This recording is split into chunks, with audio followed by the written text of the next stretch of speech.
mul on nagu pikem kõne ette valmistatud. Kas lisaaega ei saa juurde? 3 minutit olen ma nõus andma lisaks. Ma tänan.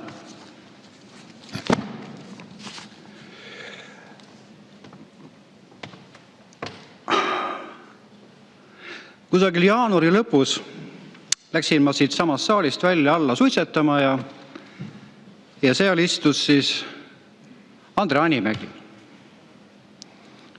Tegime suitsu vaikselt ja mingi aja pärast Andre küsib, see oli käesoleva aasta jaanuari lõpus. Kuule, mis sul sellest kriminaalasjast on saanud?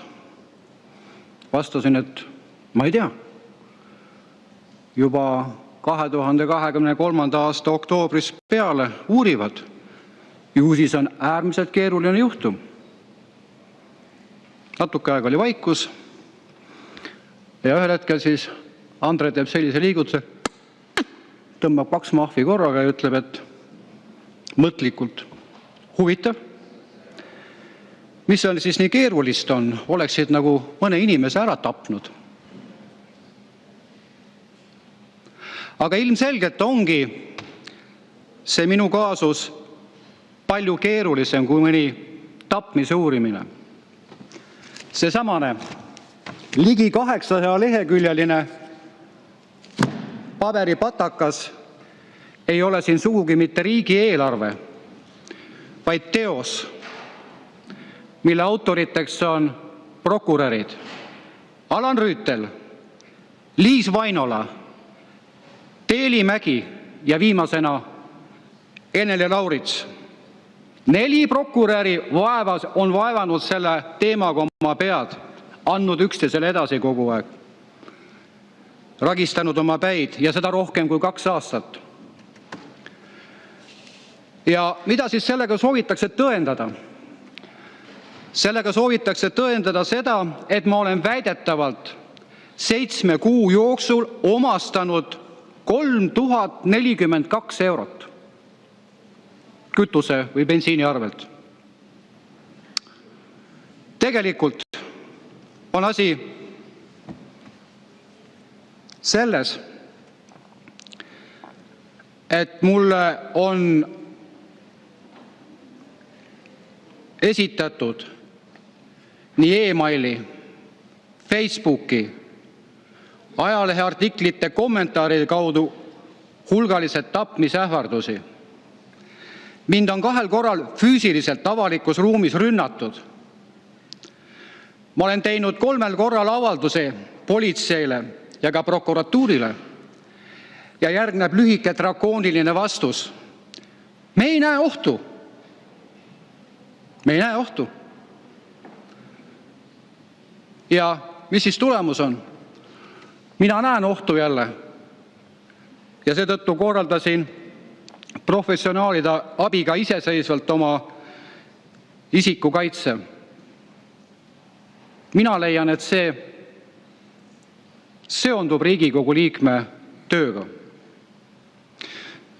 Absoluutselt ilma igasuguse tagamõtteta ma tuletan teile lihtsalt meelde, et kui Kaja Kallas käis siin samas saalis kõnet pidamas, küsimustele vastamas, siis teda saatsid 5 turvameest siin samas saalis. Kuna tänane päeva teema ei seondu põhimõtteliselt tõendite uurimise, vaid menetluse seaduslikkusega, siis ma ütlen kohe ära.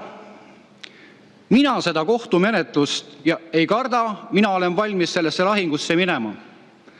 Võtan advokaadid näppu ja lähen meie Pühamusse kuluhüvitiste arhiivi tutvuma, kas tegemist on poliitilise protsessiga või mitte. Nii et mina ei karda seda menetlust ja kui asi piirduks ainult nii-öelda selle menetlusega, siis ma ütleksin, et mul on ükskõik, kuidas te hääletate. Aga küsimus on palju tõsisem. Ma ütlesin, et tegemist on poliitilise protsessiga.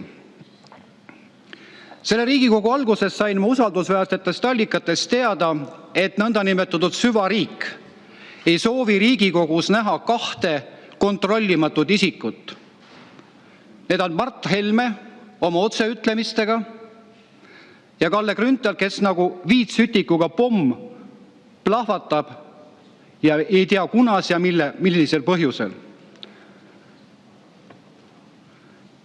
Ja teine asi on veel ka see, igaüks, kes julgeb kritiseerida prokuröri tegevust, tabab selle nõndanimetatud kättemaksukontori poolt kriminaalmenetlus. Kert Kingo julges esitada ebameeldivaid küsimusi, sai kriminaalasja. Kalle Laanet läks konflikti peaprokurör Parmasega, kohe lasti kompromiteeriv materjal käiku, mis oli muidugi ammu teada. Ja nüüd on siis järjekord ka Isamaa käes, kes väidetavalt on midagi kriminaalmenetluslikku teinud.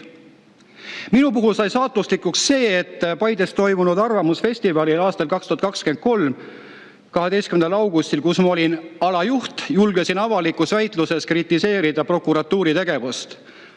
Hiljem mulle kanti muidugi ette, et toonane peaprokurör Andres Parmas kuulas väitlust teiselt poolt sirelipõõsast, mis lahutas väitlusala.